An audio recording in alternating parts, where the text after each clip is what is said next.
This is Michael Popok, Legal AF. Vice President Mike Pence's testimony compelled to go before the grand jury just at the early part of this week is getting very little attention. It'll be on the first page of history, but it's on page 16 of the New York Times because, I don't know, we just have some sort of Trump fatigue because there's so many criminal investigations and civil suits against Donald Trump that we just can't keep track. Well, let me bring it to you on this hot take. It is a big deal. It is a big legal AF deal that Mike Pence is testifying. We know what he's going to say.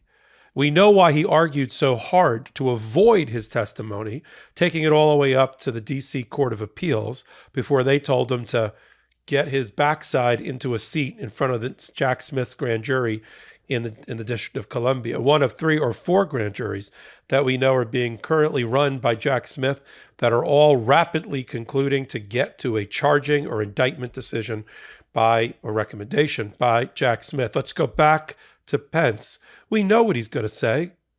The Jan 6 committee did a good job of talking about the pressure campaign against Mike Pence, led by Donald Trump himself, Mark Meadows, and John Eastman, that half-wit constitutional scholar, for those that listen to me on podcast, I'm doing air quotes, who came up with the fake elector scandal, who came up with a way that electors who were not electors of battleground states would submit false certificates certifying that they were an alternate band of electors and send that in to the National Archive and into Congress to have Mike Pence serving as the president of the Senate, which is his ceremonial role to certify the election results, and try to stop it all, try to stop the transfer of power. They put pressure on Mike Pence.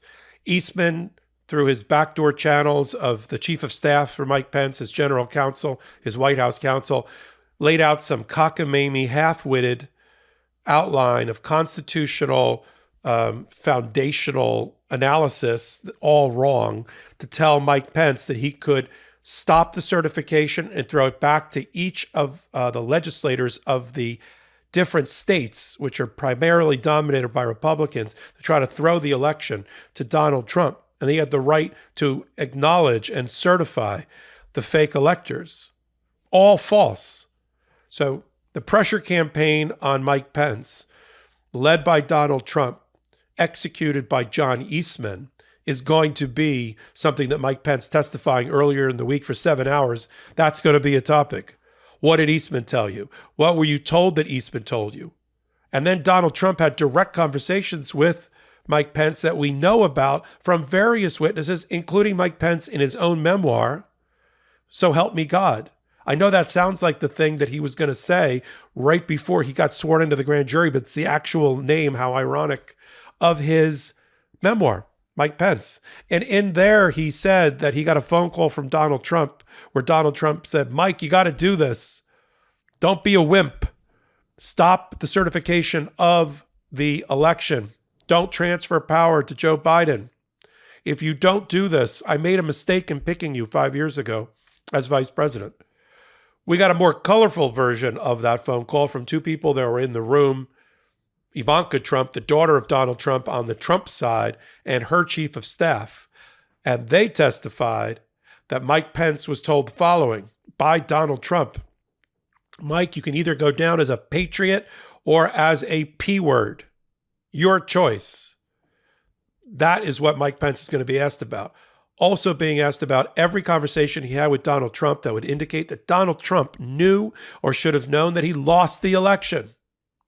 The consultancy firms that Donald Trump hired that told him point blank, your fraud schemes, your stolen election theories are all wrong, are all false.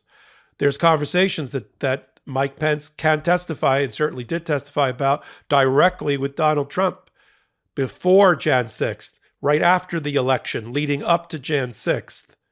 The attempts to cling to power, the lawsuits, all fraudulent that were filed around the country, all 70 of them lost. There's conversations between Mike Pence and Donald Trump that Mike Pence can testify to before he got singed by a phone call by Donald Trump to try to convince him to do the unthinkable, which is to overthrow the government and the will of the people.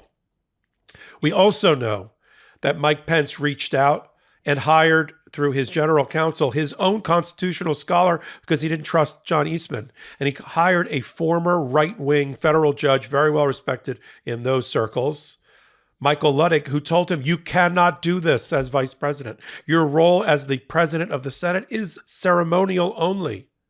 You must certify the election certificates sent up by the electors that were attached to the validly voted elections in each state. That's what you need to do.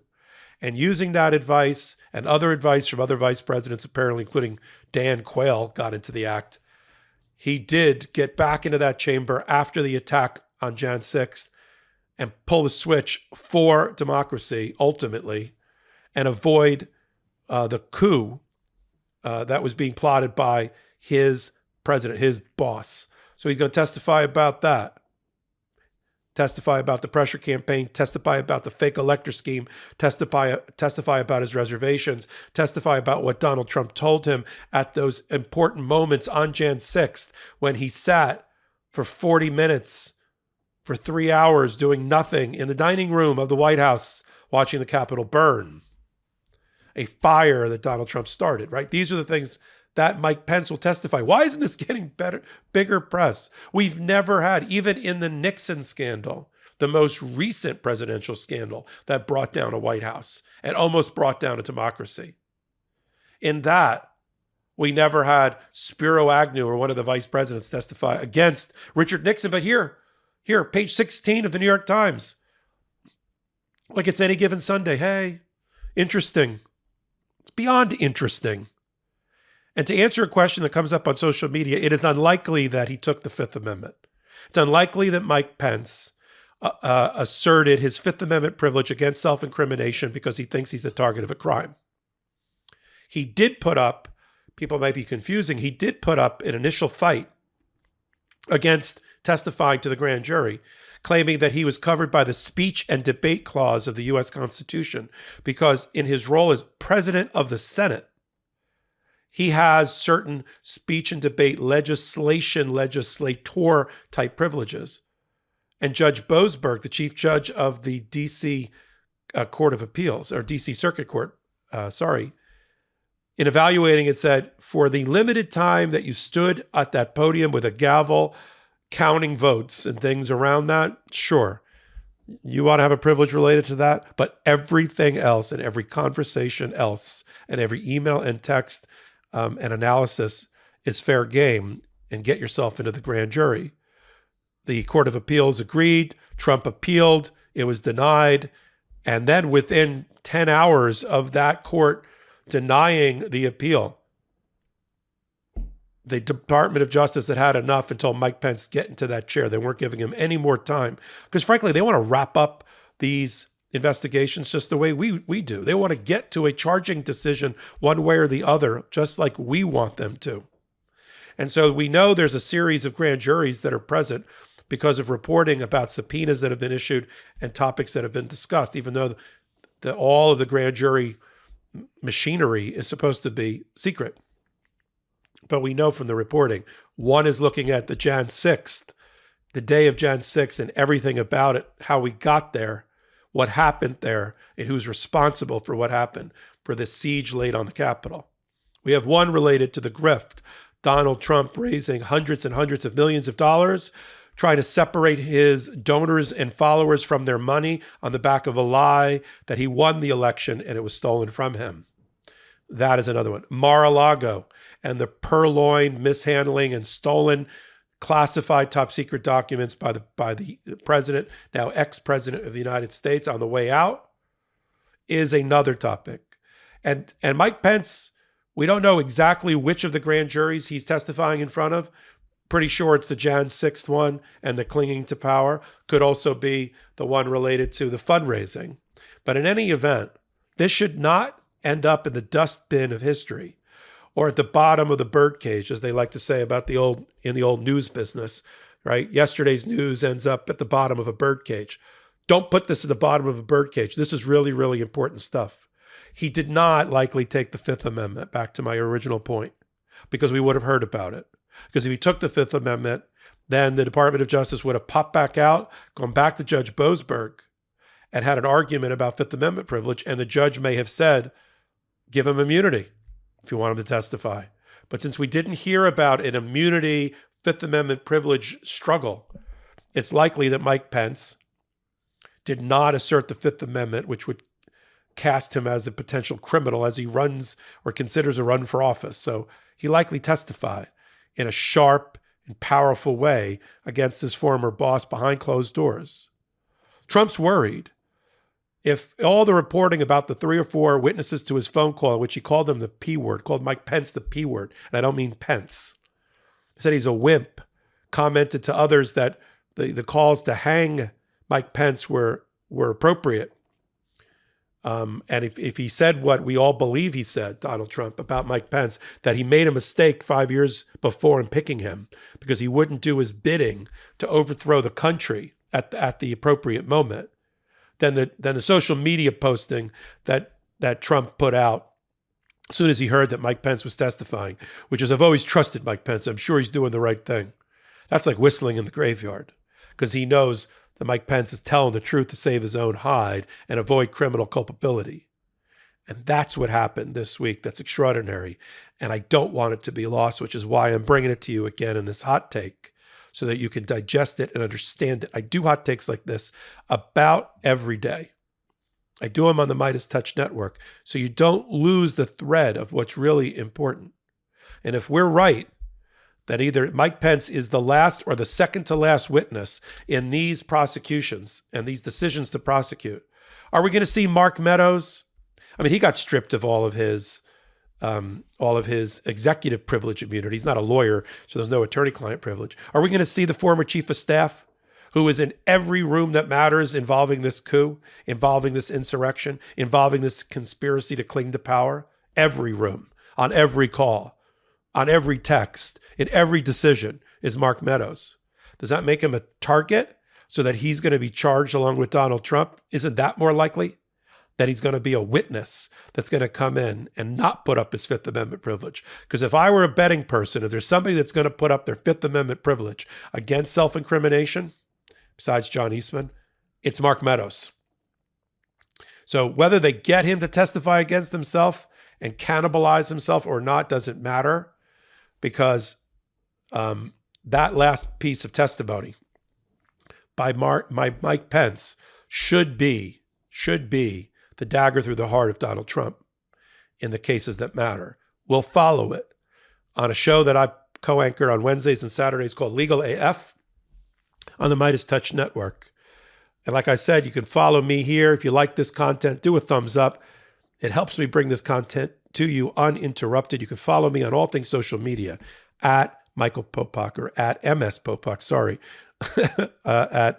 on all things social media. Again, you can follow me wherever you pull your social media from, and you can follow the podcast on every platform where you get a podcast from. This is Michael Popok, Legal AF reporting. Hey, Midas Mighty. Love this report? Continue the conversation by following us on Instagram at Midas Touch to keep up with the most important news of the day.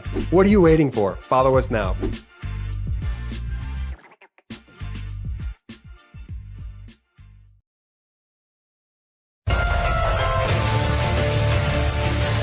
People that are willing to say, oh, I was with Donald Trump in 1980.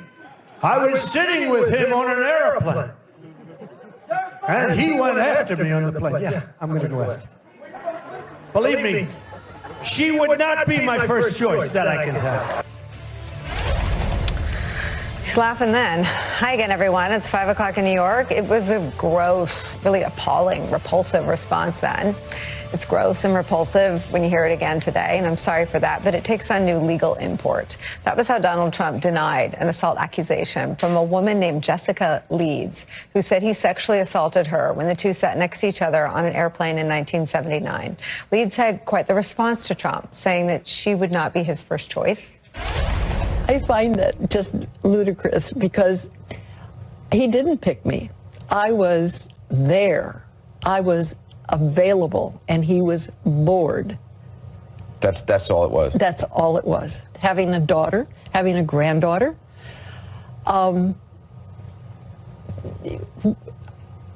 I wish that we could somehow or another get through to some of these men or perpetrators that the damage that they're doing is so complete that the person that they have afflicted themselves on suffers for the rest of their life. Wow. Leeds today was one of the witnesses who took the stand for the plaintiff in the E. Jean Carroll rape and defamation trial. She recounted her story and put the incident in perspective, saying this, quote, Ms. Leeds told the court that she didn't tell anybody about what happened on the plane. She said it didn't occur to her that it was an option to share what took place. In that time and place, men could basically get away with a lot, she explained. Her testimony echoing what we heard from E. Jean Carroll yesterday, who said she was a member of the silent generation. Carroll took decades to make her allegation public, but she did tell two friends about it in the immediate aftermath. Just minutes after leaving Bergdorf Goodman that day where the alleged rape took place, E. Jean Carroll called her friend Lisa Birnbach. Birnbach told her to go to the police, but Carroll objected. Birnbach was another witness who testified before the jury today, describing the phone call she had with Carroll and how the two then didn't discuss the attack for decades. Quote, it was her life, her story, not my story. And she clearly didn't want to tell anyone else what happened, and I honored that. Over time, she said she buried the information in her mind, and as life went on, it was easier not to think about it. She said they didn't speak about the incident again until 2019, when Carroll was writing a book where she went public with her account. Quote, after I read the excerpts, I called her and told her how brave she was. Birnbach added, quote, I am here because my good friend, who is a good person, had told me something terrible that happened to her. I want the world to know that she was telling the truth. Meanwhile, just a few minutes ago, we learned from his lawyer that Donald Trump will officially not take the stand in this trial. This is where we begin the hour with some of our favorite reporters and friends. MSNBC legal analyst Lisa Rubin joins us at the table. She's been covering this trial for the network. Also joining us, former U.S. Attorney Joyce Vance and Katty Kay, U.S. Special Correspondent for BBC Studios. It's so nice to have you at the table. Take us through today and yesterday, and you've done a good job at sort of telling us what's important and what you think the jury's latching onto. I think what the jury is latching onto, Nicole, is that E. Jean Carroll is a perfectly imperfect victim. And what I think the plaintiff's lawyers are hoping that they'll see is by acknowledging all the ways in which her story doesn't comport with what we expect out of a rape victim and sort of owning those problems in her narrative, that she comes across as all the more credible. The other thing that I think the jury is taking away is this is not a he said, she said. It is becoming more like the rings of a tree that you cut down, right? At the very core is E. Jean Carroll's story. One ring out is the story of Lisa Birnbach, the first friend she told, and Carol Martin, the second friend she told, whom we haven't heard from yet. And then further out are the stories of people who also had similar experiences to E. Jean Carroll. Jessica Leeds, we heard from today, and we will hear later in the trial from Natasha Stoynoff, a writer for People magazine, who says Trump assaulted her in 2005 at Mar-a-Lago.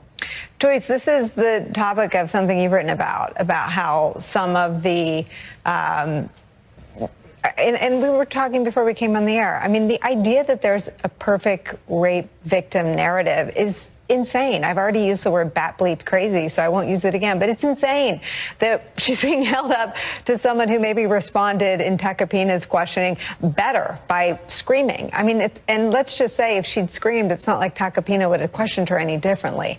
Take me inside where you think this case stands so far.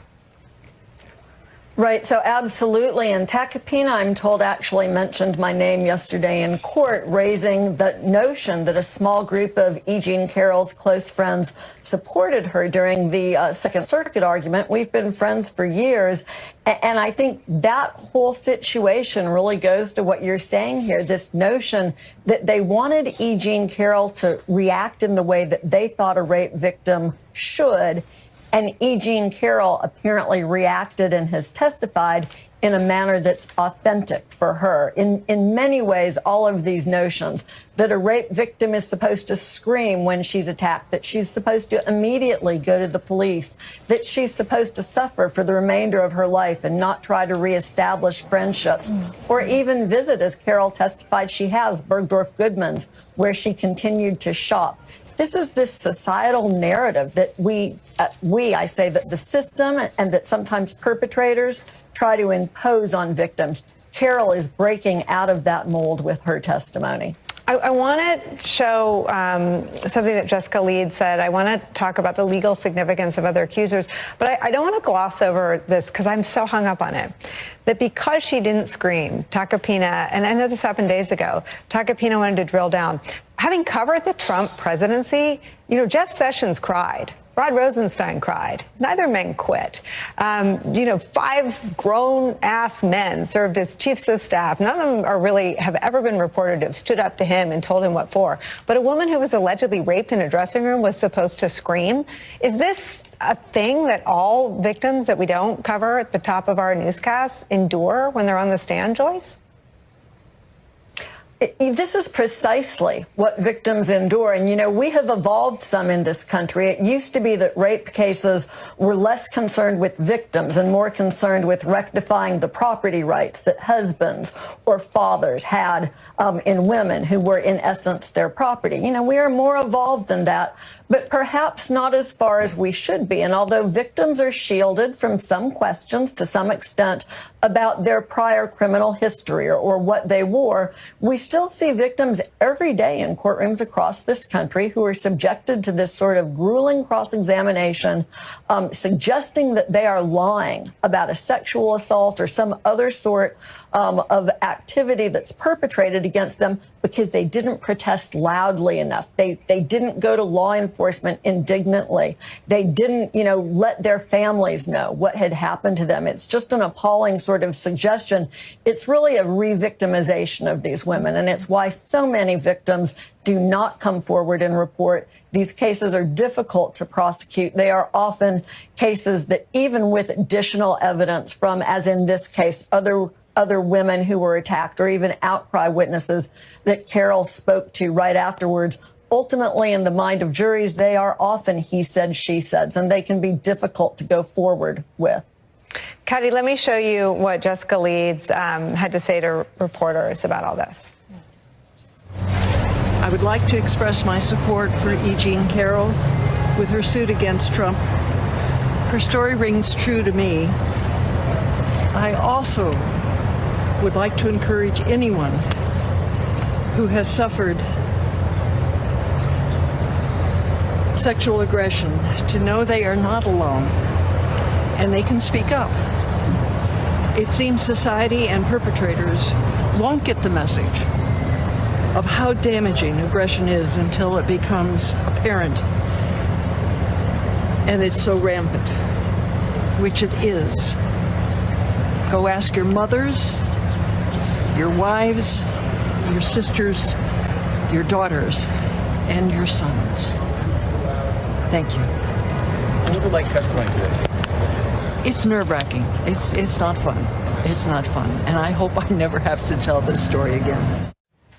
I mean, Katty, this debt, I think, that we owe these women who have nothing to gain and only reputational and perhaps personal safety to lose or to risk, is almost indescribable. Yeah, and they've all said how much they've been pilloried online because of the fact that they've spoken out in support of E. Jean Carroll, or in the case of Jessica Leeds, because they've spoken their own stories out. I think it's worth, it is worth mentioning that these women are in their 70s. Jessica Leeds is actually 81, and you have to ask yourself, what does an 81-year-old woman have to gain by making up a story like this and by coming forward in a way that, as she said there, I thought the last thing she said to that reporter was, I really hope I don't have to go through this again. I hope I don't have to live through telling that story again. And it is that trauma that doesn't go away, and every time you have to recount it in public, it comes back again. Every time somebody attacks you online, it comes back again. Every time you have to behave in the way that a certain victim is meant to behave and then you don't, you hear from E. Jean Carroll that it doesn't come back, that it comes back again as well. I mean, I think there is a sense of evolution here. I don't think that Joe Tacopina's questioning, which, I mean, I'm not a lawyer, but I've been reading lawyers' accounts of his questioning, and he's been pretty pilloried for the way that he's questioned her, not just for the aggressiveness, but just from a pure legal stance, and Joyce would be able to speak to this better, he's allowed her to repeat her story so many times. He's asked her questions that he didn't know the answer to. He's got facts wrong in the process of the questioning of her. But I think that she got to something really important when she said, I was part of that silent generation. She was born in 1943, a long time before the Me Too movement was ever a glimmer in anybody's eyes. And I do think things have changed, and it's going to be really interesting to after this is all over, we may never hear from them because they're an anonymous jury, but to see how the jury responds to their stories, but also to his line of questioning, because I do think America as a country, the world as a society moved on during the Me Too movement in a way that, as E. Jean Carroll said, has allowed her to come forward like this. Megan Twohey of the New York Times has done some reporting. I want to play you something she said in an interview with The Daily. I heard echoes of Jessica Leeds in my conversations with E. Jean. She and E. Jean Carroll are around the same age. I mean, their stories are different. Jessica Leeds describes a moment when she happened to sit next to Donald Trump on an airplane and him reaching over and, as she tells it, groping her during the course of the flight. But you can hear echoes in the way that they talk about these encounters. You know, these two women being working women of an earlier era in which, as they've described it, their encounters with Trump were among many encounters of bad behavior that they experienced at the hands of men. What's interesting is we're focused on the women, appropriately so, but the pattern is Donald Trump's pattern. And there are 20, as Katy reminded me last week, there are 26 women who've credibly accused him of sexual misconduct and assault. That's right. And one of the things that I think that the plaintiff's lawyers did masterfully, Nicole, in their opening statement was to tie the assaults that the jury will hear about back to the Access Hollywood statement. And essentially saying, you'll hear in his own words what his MO was. And essentially, kiss them, because when you're a star, they let you do it. Grab them by the flank, which is essentially what he did, not only to Jessica Leeds under her skirt, but what he first did to E. Jean Carroll before he penetrated her with another part of his body, right? They were trying to illustrate that the Access Hollywood thing was no locker room talk. It was Trump opening up his playbook to Billy Bush and saying, this is what I do. Joyce, what do I try to not ever put anyone in the position of asking what a jury's going to take from all this. But in terms of what's publicly facing, this constellation of Trump describing the conduct that he's being scrutinized for in this trial, these women who have nothing in common other than they are two of the 26 victims who allege sexual assault by Donald Trump. And a lawyer who I'm guessing you don't go that route if you have anything else to do, who seems to be alienating himself, perhaps, among this jury, maybe because he doesn't have anything else. I think that might be the case. And Katy, I thought, said it very well, probably better than some of the lawyers have, when she made the point that what the cross-examination did was it permitted E. Jean Carroll to repeat her story over and over, firmly embedding it in the minds of this jury. Now they'll hear the additional evidence. And the important point that we keep going back to is that this is not a criminal prosecution for rape. If it was, the prosecution would have to prove their case beyond a reasonable doubt. This is a civil trial. And when the judge reads the jury their instructions before they deliberate, he will tell them that they need only believe that it's more likely than not true that Trump raped Carroll, that they have to make a finding by the preponderance of the evidence to find in her favor. And because that burden of proof is different than what it is in a criminal case, her testimony repeated over and over and then supported by other women and by women she told this story to, as well as experts who will talk about the behavior of rape victims, that becomes a very powerful case for a plaintiff to present. Katy, let me play a little bit more of, not the evidence, but someone else the jury will have heard from. This is Lisa Birnbach. E. Jean, that's rape. He raped you. No. It was 5 minutes of my life. You used that word to her, that this is rape. Yeah, that's the word that came to mind. That's the concept that it seemed like it was rape. When you said to her that that's rape, yeah, because she still doesn't use that word. She hates that word. I didn't even understand that until now. But she didn't say, she demurred and she said, no, we were fighting. Forget it. Don't tell anyone. Will not speak of this again. I said, you should go to the police. Let's go to the police. I will take you to the police. And she said, no, no, no, no, no. I just want to go home and take a shower and go to bed. Katy, she's speaking about E. Jean Carroll and Donald Trump and the allegation of rape, which she had to describe as rape. But I imagine that is not the only person who called a best friend and had that reaction. Lisa said when we sat down, this is one of the biggest and most closely watched sort of sex assault trials in a post-Me Too moment. What are you sort of hearing and feeling differently watching this one? Yeah, I mean, I thought the details of the way Lisa described it and the kind of almost as if E. Jean was on a kind of rush of adrenaline when she called her, and it was just a few minutes after this rape allegedly had happened. And you can imagine that, right? That you may almost, you know how sometimes when you're afraid or you're nervous or you're anxious, you might laugh involuntarily and your voice can change and you can rush your words out. And she described that, I thought, very eloquently, which sounded plausible. But I think it is that thing. Again, I mean, I hope that rape victims today feel that they can come forward and that if they tell a friend and that friend tells them to go to the police, their immediate reaction will be, oh, yeah, of course I'll go to the police. Our numbers, our track record as a country on putting rapists behind bars is pretty abysmal. And the number of women who still feel that they can report rapes is at a maximum something like 40% of women who've actually been raped. So there isn't much evidence that women can feel a lot more confident. And I think that's why this trial is watched beyond the case of E. Jean Carroll and beyond the case of Donald Trump. Because as you say, we went through the Me Too movement. We all desperately hope that things had changed, and some things have changed. Some workplace patterns have changed. The way men can talk to us have changed at work. I think that's real.